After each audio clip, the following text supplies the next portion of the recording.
Hi అండి. మీకు ఈ విషయం తెలుసా? షుగర్‌ని కంట్రోల్‌లో ఉంచుకోవటానికి, అలాగే షుగర్ పెరగకుండా, ఇంకా మన బాడీలో ఉండే ఎముకలకి కాల్షియం అందించడానికి రాగులు చాలా బాగా హెల్ప్ చేస్తాయి. ఇవాల్టి వీడియోలో అయితే రాగి పిండితో సంగటి ఎలా చేసుకోవాలో చూపిస్తానండి.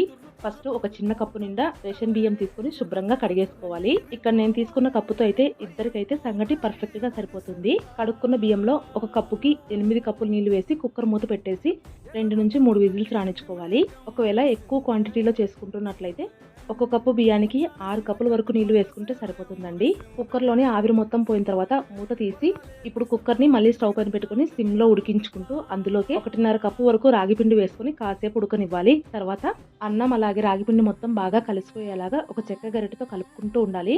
అలాగే కలుపుకునేటప్పుడు సంగటి కనుక లూజ్ అయితే ఇంకొద్దిగా రాగిపిండి వేసుకొని మొత్తం అంతా బాగా కలిపేసి కిందికి దించి ముద్దల్లాగా చేసుకుని వేడివేడిగా కర్రీ వేసుకొని తింటే సూపర్ గా ఉంటుంది. ట్రై చేయండి. అలాగే వీడియో నచ్చినట్లయితే ఒక చిన్న లైక్ ఇవ్వండి.